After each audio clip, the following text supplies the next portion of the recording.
السلام علیکم دوستوں۔ 125 سال عمر پانے والا بہادر جنگجو ایک ایسا انسان جس نے اپنے دوست ارطغرل غازی کی مدد کی، پھر ان کے بیٹے عثمان اور پھر ان کے بیٹے اورحان کی 3 نسلوں تک دل و جان سے سلطانوں کی خدمت کرنے والا شخص، ایک انتہائی قابل جنگجو جس کی کلہاڑی آج بھی ترکی کے عجائب گھر میں غازیوں کی زینت کے لیے رکھی ہے۔ ایک ایسا قابل مشیر جس نے کہیں بڑے شہروں کو فتح کیا، ایک ایسا دوست جو دوستی کے لیے ہمیشہ جان پیش کرنے کے لیے تیار۔ ترگت الپ کونور الپ کے بیٹے تھے، لیکن دوستوں نامعلوم حالات میں اپنے والدین کی موت کے بعد جلد ہی یتیم ہو گیا۔ بعد میں اسے ارطغرل بینو نے 2 دیگر یتیم بچوں بامسی بیرک اور دوحان الپ کے ساتھ ایک جنگل میں پایا۔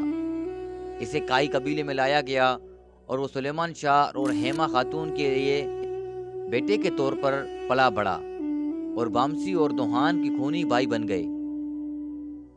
اسے بچپن میں ہی کائی لوہار ڈیلی ڈیمیز کی بیٹی عکیس سے پیار ہو گیا تھا، جن کے ساتھ ارطغرل نے ان کی شادی کروا دی، جس کی بعد میں وفات ہو گئی۔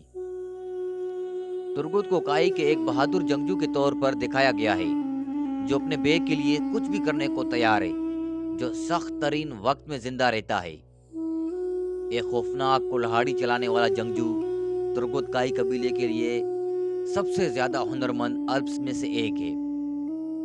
اگرچہ اس کی وفاداری کا امتحان لیا جاتا ہے، لیکن وہ ارطغرل کے قریبی دوست اور معتمد رہتا ہے۔ ترگت الپ ایک سچے جنگجو اور رہنما ارطغرل غازی کے قریبی اتحادی اور سب سے زیادہ وفادار دوست تھے۔ ترگت الپ سلطنت عثمانیہ کے سب سے مشہور جنگجوؤں میں سے ایک تھے۔ ان کا کلہاڑا بہت مشہور تھا۔ عثمانی سلطنت کی غازیوں کی فہرست میں ترگت الپ کا نام سب سے اوپر ہے۔ ترگت الپ کا ایک ہی بیٹا تھا، جس کا نام الیاس بے تھا۔ الکان بیز مسجد کونک مہالسی کا نام اس کے بیٹے کے نام پر رکھا گیا تھا۔ اگرچہ ان کی نجی زندگی کے بارے میں بہت ہی کم معلومات موجود ہیں، لیکن یہ بات بہت اچھی طرح سے معلوم ہے کہ وہ نہ صرف ایک تاریخی شخصیت ہے، بلکہ ایک افسانوی شخصیت بھی ہے، جو لوک داستانوں میں ظاہر ہوتی ہے۔ دوستوں، عکیس کی موت کے بعد ترگت نے جاندار قبیلے کے سردار کی بیٹی ازلحان سے شادی کی۔ اگرچہ شادی سیاسی وجوہات کی بنا پر شروع ہوئی، بعد میں ترگت اور ازلحان ایک دوسرے سے محبت کرنے لگے۔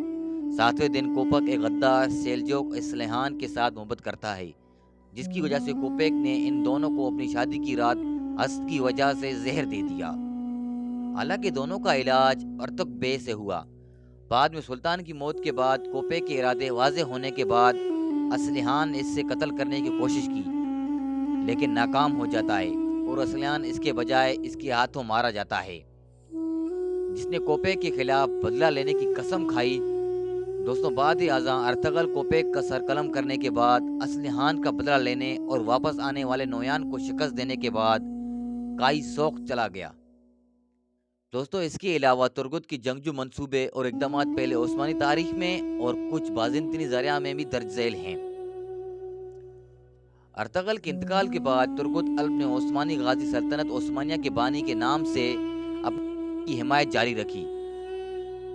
پہلی عثمانی فتح میں اور اس کے بعد اپنی دوسری تمام فتح میں ترگت الپ عثمان کے ساتھ تھے۔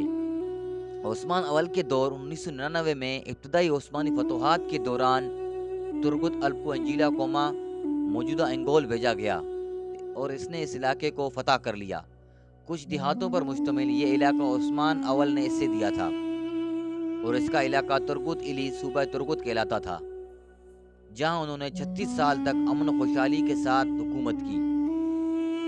برسا کے معاصرے کے دوران ترگت الپ نے عثمان کے جنگجو بہل غازی کے ساتھ 1925 میں ایٹرانوس قلعہ کی فتح میں حصہ لیا، جس نے عثمانی سلطنت کی قیادت میں کلیدی کردار ادا کیا۔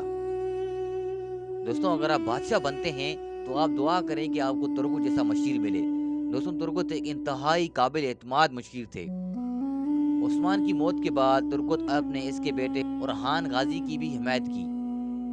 ترگت الپ نے فتح کے بعد اپنے انتہائی قابل اعتماد مشیر کی حیثیت سے ان کا ساتھ دیا۔ ترگت الپ ارطغرل عثمان اور اوران کی زندگیوں میں الپس کے قائد رہتے تھے۔ سن 1873 عیسوی میں اس کی موت کے 500 سال بعد جو روسی اور ترک سلطنت کے مابین جنگ کا دور ہے، عثمانی سلطنت کے اندر ایک نیا شہر وجود میں آیا۔ شہر کا نام ترگت الپ کے نام پر رکھا گیا۔ سلطنت عثمانیہ کے سلطان نے اسے تجویز کیا تھا۔ یہ ترکی کے صوبے مانسینا کے ضلع سوما میں واقع ہے۔ قصبے کا بڑا اقتصادی شعبہ زراعت ہے۔ ترگت الپ ایک مشہور جنگ میں 125 سال کی عمر میں شہید ہوئے، جس میں بھی ان کی مشہور کلہاڑی ان کے ہاتھ میں تھی۔ انہیں ترکی کے ضلع انیگول کے گاؤں ترگوٹالک میں سپرد خاک کر دیا گیا۔ ایرٹوگرول کے مقبرے کے بعد بھی ایک قبر موجود ہے، لیکن وہ عزازی ہے۔ دوستوں، امید کرتے ہیں کہ آج کی ویڈیو آپ کو پسند آئی ہوگی۔ مزید ایسی ویڈیوز دیکھنے کے لیے ہمارے چینل کو سبسکرائب کیجیے۔ ملتے ہیں کسی اور ویڈیو کے ساتھ، تب تک اپنا خیال رکھیے گا۔ اللہ حافظ۔